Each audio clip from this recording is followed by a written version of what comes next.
Okay, I have a big, bold prediction for tonight's Cowboy game.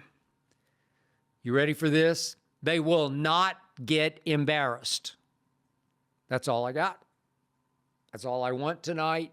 Just hang in for, 3.5 quarters. Just be competitive. Just lose 28-21, and I'll be a very happy camper. I remind you, and I am shocked this doesn't get more media attention. I remind you that in the Dallas Cowboys' last 5 home games, they have lost by an average score of 40-18. That is right, 40-18. I'm not exaggerating, not embellishing. The Cowboys I have loved and lived for since I was 10 years old have averaged allowing 40 points a game for the last 5 home games. That's worse than the 1960 expansion Dallas Cowboys quarterback by 5'7" Eddie LeBaron. Do you realize that no team in NFL history has ever trailed by 20 or more points in 5 straight home games?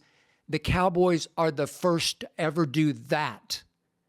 The Cowboys, these Cowboys right here, right now. So to me, it's almost the ultimate definition of delusional Cowboy fan, that it seems to me like most Cowboy fans are ignoring or maybe just refusing to acknowledge that this just keeps happening in the last 5 home games, as if it isn't a horrifying, rotten to the core trend, as if, hey, one of these Sundays or Monday nights, it'll all just go away and we'll be great again. You'll see. Delusional Cowboy fans. I like to call myself an objective Cowboy fan, a realist. Lately, I've been battered into being a pessimist. These last 5 home games have just been gut-wrenching for me to watch, excruciating for me to watch, nauseating, stomach-turning and burning. I don't drink, but after all 5 of these games, I wanted to get drunk on Pepto Bismal. So I still say Cooper Rush is more trustable than Dak Prescott. Cooper Rush did throw what shoulda, woulda been the 10-7, up 10-7 touchdown pass just before half last week against the Eagles. And as you know by now, CeeDee Lamb lost it in the sun because Jerry Jones won't put up curtains for late day November home games. Jerry even screwed that up. And I will give you, and Cooper Rush, this. The Eagles I watched last Thursday night against Jaden Daniels in Washington have the NFL's best defense, the best defense. So think about this for Cooper Rush. After not starting a game for 2.5 years, Cooper Rush got thrown into the Eagles' fire in his first start this year. The Texans' defense is not quite the Eagles' defense, even though the Texans' defense statistically does rank 3rd in the NFL, and it did intercept Jared Goff 5 times in its last game. But I just believe that Cooper Rush will play well tonight. I thought he played pretty well against the Eagles. But he has always played very well on Sunday or Monday night. Just look it up. I believe he will manage to control the football, somewhat the clock, keep the Cowboys defense out of harm's way and off the field more than Dak has. I just want you to think about this, Cowboy fans. At home, your team is a 7-point underdog tonight to a Houston team that has now lost 3 of its last 4 games to fall to 6-4. The Texans have been down their 2 top receivers, including the aforementioned Stephon Diggs. It sounds like Nico Collins will return tonight, so that's advantage C.J. Stroud, but he did regress in that second half collapse against Detroit last week.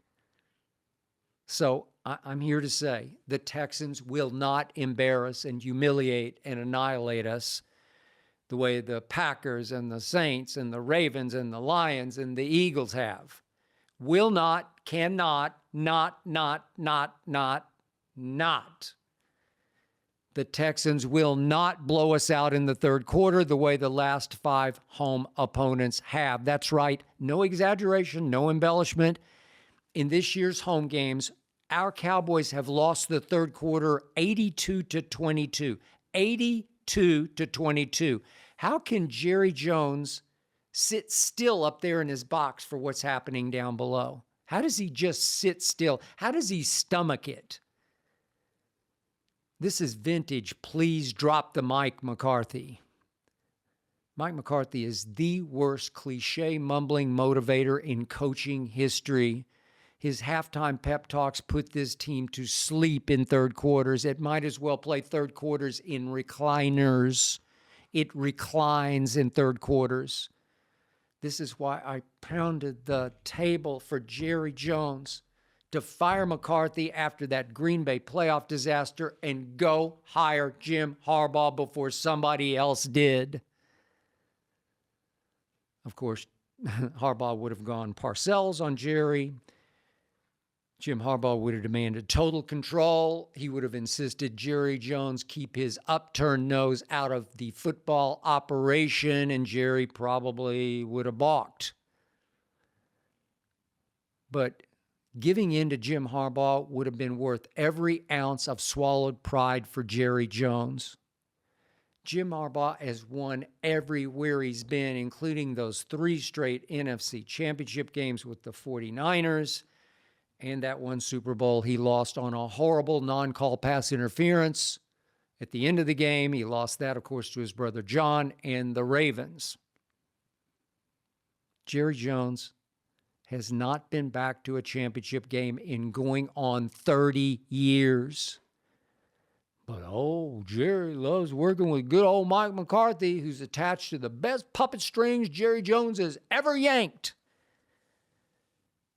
I predicted before the season Jim Harbaugh would walk right in the door out here in L.A. with the Chargers, walk right in from Michigan in that national championship, and that Jim Harbaugh would make the playoffs his first year with the Chargers because he would change the culture.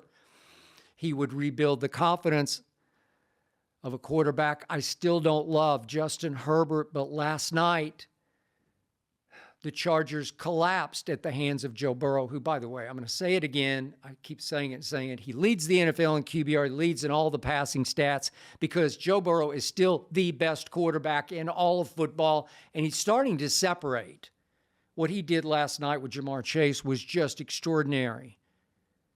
They're down 27-6, and all of a sudden I look up and it's 27-27. So Jim Harbaugh's Chargers, Justin Herbert and company, completely collapsed. So they won the game dominantly, then they collapsed and lost the game, and then they jumped back up off the mat and brushed themselves off and won the game. Look at the Chargers now. They're 7-3. Jim Harbaugh, Coach of the Year. Look at my Cowboys now. They're 3-6, Jerry. But tonight, we will be respectable. That's all I got. We will look like we at least belong on the same field with the Houston Texans. You can carve this in stone. We will not get embarrassed this time. And by the way, if we do get embarrassed again, I will turn into stone as if I just gazed upon Sodom or Gomorrah.